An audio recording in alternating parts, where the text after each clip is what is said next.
فإن دعوة أهل السنة، دعوة أهل الحديث، دعوة السلفيين، دعوة أهل الأثر تقوم على التربية والتصفية.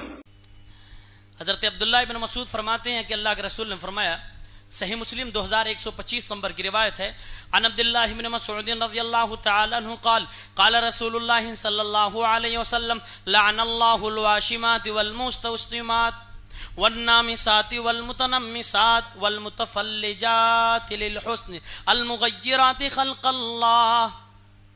حضرت عبداللہ ابن مسعود، اللہ کے نبی کی حدیث، حضرت عبداللہ ابن مسعود بیان کر رہے ہیں، کہہ رہے ہیں لعن اللہ الواشمات، اللہ کی لعنت ہو ایسی عورتوں پر جو گدنا گدواتی ہیں، اللہ کی لعنت ہو ایسی عورتوں پر جو گدنا گودتی بھی ہیں، اللہ کی لعنت ہو ایسی عورتوں پر جو عورتیں اپنے دانتوں کے درمیان شگاف کرواتی ہیں، باریک کرواتی ہیں، اللہ کی لعنت ہو ایسی عورتوں پر جو یہ کام کرتی ہیں، اللہ کی لعنت ہو ایسی عورتوں پر جو اللہ نے ان کے اندر پیدا کر دیا اس کو بدلنے کی کوشش کرتی ہیں اور بیوٹی پارلر میں جا کر اپنی جسم کی بناوٹی بنانے اور سنوارنے کے لیے اللہ اس کے رسول کے بنائے ہوئے قانون کو پامال کرتی ہیں. ان تمام عورتوں پر اللہ رب العالمین کی لعنت ہو، لعنت ہو. حضرت عبداللہ بن مسعود نے یہ حدیث بیان کر دی، یہ لعنت والی بات بیان کر دی. بنو اسد قبیلے کی ایک عورت تھی جس کا نام ام یعقوب تھا. ان کو جب یہ معلوم ہوا کہ عبداللہ بن مسعود ایسی ایسی عورتوں پر لعنت بھیج رہے ہیں، آئی اور کہنے لگی اے عبداللہ بن مسعود، میرے پاس ایک حدیث تم سے پہنچی ہے، انک لعنت الواشمات والمستوشمات والمتنمسات، کہ تمہیں اس قسم کی عورتوں پر لعنت بھیجتے ہو. حضرت عبداللہ بن مسعود فرماتے ہیں مالی لا العن من لعن رسول اللہ صلی اللہ علیہ وسلم، میں ان عورتوں پر لعنت کیوں نہ بھیجوں جس پر میرے نبی محمد الرسول اللہ نے لعنت بھیجی تھی. وہ عورت کہنے لگی ارے اللہ کے نبی صلی اللہ علیہ وسلم نے لعنت بھیجی ہے، اے عبداللہ بن مسعود اس کی دلیل کہاں ہے؟ حضرت عبداللہ بن مسعود فرمانے لگے اما قرات القرآن، کیا آپ نے قرآن نہیں پڑھا ہے؟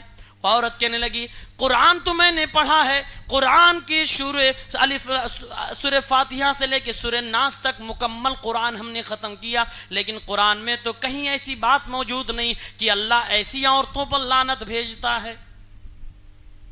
حضرت عبداللہ بن مسعود فرمانے لگے اگر آپ نے قرآن پڑھا ہوتا تو شاید یہ سوال نہ کرتی کہ قرآن میں یہ بات کہاں ہے. حضرت عبداللہ ابن مسعود فرمانے لگے وہ عورت، وہ سوال کرنے والی عورت، ذرا مجھے یہ بتا سورہ حشر کی آیت نمبر 7 تو نے پڑھی کہ نہیں پڑھی؟ وَمَا آتَاكُمُ الرَّسُولُ فَخُذُوهُ وَمَا نَهَاكُمْ عَنْهُ فَانْتَهُوا، رسول تمہیں جو دے وہ لے لو اور جس سے منع کریں اس سے تم باز آ جاؤ. کیا یہ آیت تم نے پڑھی کہ نہیں پڑھی؟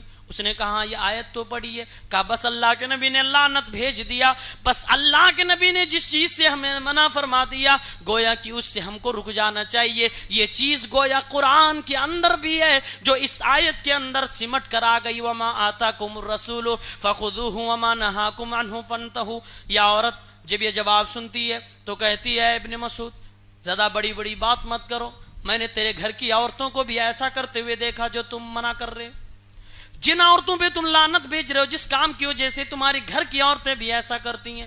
حضرت عبداللہ بن مسعود نے فرمایا جاؤ دیکھ کے آؤ. وہ عورت گئی، دیکھ کے آئی، ان کی بیوی کو دیکھ کر آتی ہے. جب دیکھا کہ ان کی بیوی کے اندر وہ برائیاں جن کے اوپر حضرت عبداللہ بن مسعود نے لعنت بھیجی تھی کوئی برائی نہیں ہے، واپس آئی. کہا عبداللہ بن مسعود نے کیا میری بیوی کے اندر اس میں سے کوئی برائی تھی؟ بولی نہیں تھی. حضرت عبداللہ بن مسعود اس وقت جملہ ارشاد فرماتے ہیں، کہتے ہیں اللہ کی قسم اگر میری بیوی کے اندر وہ کام ہوتے جس کام پر اللہ رب العالمین نے اس کے رسول نے لعنت بھیجی ہے میں اپنی بیوی سے مجامعت نہ کرتا. علماء نے اس جملے کا مطلب لکھا ہے کہ مجامعت نہ کرتا یعنی میں اپنی بیوی کو طلاق ہی دے ڈالتا اگر یہ برائیاں میری بیوی کے اندر ہوتی.